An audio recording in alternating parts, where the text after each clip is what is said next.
નમસ્કાર વિદ્યાર્થી મિત્રો, મારી યુટ્યુબ ચેનલ ઇંગ્લિશ વિંગ્લિશમાં આપ સૌનું હાર્દિક સ્વાગત છે. મિત્રો, આજનો વિડીયો એ ધોરણ 6માં અંગ્રેજી વિષયમાં યુનિટ નંબર 5 કે જેનું ટાઇટલ છે અરાઉન્ડ ધ વર્લ્ડ. આ યુનિટની અંદર જે અલગ અલગ સેક્શન આપેલા છે એમાંનો એક સેક્શન એટલે કે વોકેબ્યુલરી, જેનો અર્થ થાય છે શબ્દ ભંડોળ. આજે આપણે એની ચર્ચા કરવાની છે. તો સૌથી પહેલાં જોઈએ મિત્રો એક્ટિવિટી રાઇટ ધ વર્ડ્સ. હવે આપણે આપ્યું છે કે રૂમ્સ ઇન અ હાઉસ. આપણી ઘરની અંદર જે રૂમ હોય છે ને એને આધારિત આપણે આ ખાલી જગ્યા પૂરવાની છે. તો તમે જોશો પહેલું આપ્યું જે છે રૂમ્સ ઇન અ હાઉસ, એમાં પહેલું છે કે યુ સ્લીપ હિયર, તમે અહીં સૂવો છો. તો આપણા ઘરની અંદર જે રૂમ હોય એમાં સૂવા માટે રૂમ હોય એને શું કહેવાય? તો કે bed room.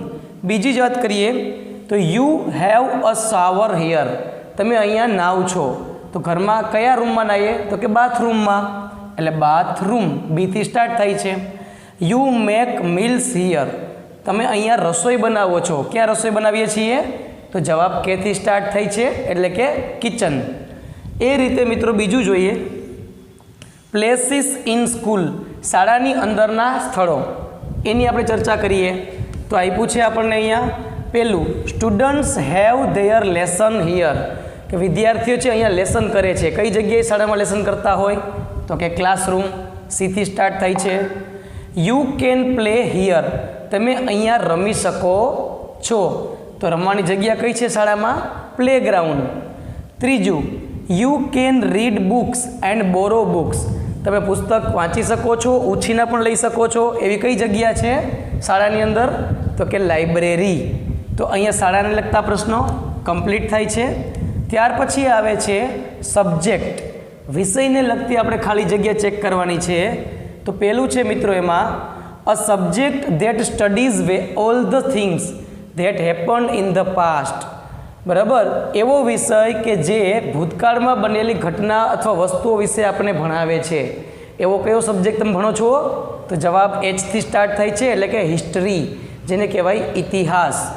A subject that teaches you how to write sentences and letters, એવો વિષય કે જે તમને વાક્ય અને અક્ષરો લખવા માટે સમજાવે છે, શીખડાવે છે. તો એમાં એલથી સ્ટાર્ટ થશે લેંગ્વેજ, એટલે કે ભાષા. અ સબ્જેક્ટ ધેટ એક્સપ્લોર્સ નેચર, એવો કયો વિષય તમે ભણો છો કે જે કુદરતી વસ્તુ છે એને એક્સપ્લોર કરે છે, એમાં શોધ સંશોધન વિશે વાત કરે છે. તો જવાબ છે સાયન્સ. તો આ હતી સબ્જેક્ટની વાત. ત્યાર પછીની બીજી એક્ટિવિટી મિત્રો જોઈએ કે what kind of things are they, કે અહીંયા વાક્ય આપ્યા છે એ કયા પ્રકારની વસ્તુઓ છે, આપણે એ શબ્દ શોધવાના છે. તો ચાલો વન બાય વન એની ચર્ચા કરીએ. તો પહેલું આપ્યું છે આપણને breakfast and dinner are. Breakfast, dinner આ બધાને શું કહેવામાં આવે છે? એને મિલ્સ કહેવામાં આવે, એટલે કે ભોજન. બીજું ઇન્ડિયા એન્ડ અમેરિકા આર, તો ભારત અને અમેરિકા શું છે? દેશ છે કે નહીં? તો એને કહેવાય કન્ટ્રીઝ. ત્રીજું a frock and a shirt are, frock છે, શર્ટ છે, એને કપડાં કહેવાય કે નહીં? તો ક્લોથ્સ. ચોથું tomatoes and potatoes are, tomato potato એને શું કહેવામાં આવે છે? વેજીટેબલ્સ. પાંચમું છે રેડ એન્ડ વ્હાઇટ આર, લાલ અને સફેદ એ શું છે? તો કે કલર્સ. છઠ્ઠું છે the Narmada and the Tapi are, Narmada અને તાપી શું છે? તો કે નદી છે, એટલે કે rivers. A mango and a banana are, કેરી અને કેળા એ શું છે? તો કે fruits. January and September are, એ શું છે? Months. English and Gujarati are, English ને ગુજરાતી શું છે? તો કે લેંગ્વેજીસ છે, એ ભાષા છે. તો અહીંયા આપણે આ વાક્ય પણ કમ્પ્લીટ કર્યા મિત્રો. ત્યાર પછીની એક્ટિવિટી જોઈએ આપણે રીડ ધ રાઇડલ્સ. અહીંયા આપણને રાઇડલ્સ આપેલી છે. રાઇડલ્સ એટલે ઉખાણા. And answer using the words given in the bracket, કૌંસમાં શબ્દ આપ્યા છે એમાંથી જવાબ પણ આપણે લખવાનો છે. તો અહીંયા આપણે જોઈએ પહેલું રાઇડલ્સમાં પહેલું જોઈએ કે વોટ ગેટ્સ વેટ વાઇલ ડ્રાઈંગ, એ કઈ વસ્તુ છે જ્યારે આપણે સૂકવવામાં ઉપયોગ કરીએ છીએ ત્યારે એ ભીનું થાય છે? તો કે જવાબ છે અ ટાવેલ, એટલે કે ટુવાલ. બરાબર, આપણે ભીના હોય સુકાવા માટે એનો ઉપયોગ કરીએ છીએ, પણ એ કેવો બની જાય છે? તો કે ભીનો, વેટ બની જાય છે. એટલે જવાબ આવે અ ટવેલ. બીજું, આઈ હેવ બ્રાન્ચીસ, કે મારે ડાળીઓ છે બટ નો ફ્રૂટ, પણ ફ્રૂટ નથી. નો ટ્રંક, એમાં ટ્રંક એટલે થડ પણ નથી. ઓર નો લીવ્સ, પાંદડા પણ નથી. વોટ એમ આઈ, તો કઈ વસ્તુ છે જેમાં બ્રાન્ચ હોય પણ થડ કે ફળ અથવા તો પાંદડા નથી હોતા? તો જવાબ છે અ બેંક. એક જ સિટીની અંદર બે બેંકના ભાગ હોય ને તેને બ્રાન્ચ કહેવામાં આવે. મિત્રો તમને ખબર હશે, બરાબર. ત્રીજું છે where does today come before yesterday, કઈ જગ્યાએ ટુડે શબ્દ છે યસ્ટરડે પહેલાં આવે? બરાબર, તો એવી એક જ જગ્યા છે, કઈ?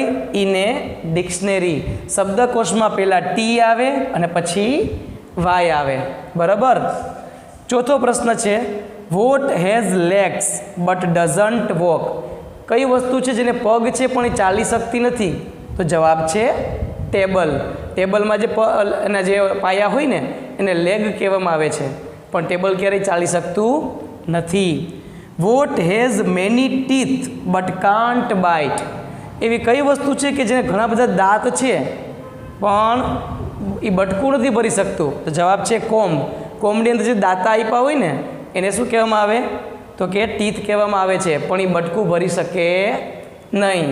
તો અહીંયા મિત્રો તમે જોશો તો આપણને કેટલા બધા નવા નવા શબ્દ વિશે જાણવા, શીખવા અને સમજવા મળ્યું. એને કહેવાય છે વોકેબ્યુલરી, અને એને કારણે આપણી ભાષા છે ને એ સમૃદ્ધ બને છે. તો મિત્રો મને આશા છે કે તમને આ સેક્શન કમ્પ્લીટ સમજાઈ ગયો હશે. છતાં કંઈ પણ પ્રશ્ન હોય તો તમે મને કોમેન્ટ બોક્સમાં પૂછી શકો છો, હું એનો જવાબ ચોક્કસ આપીશ.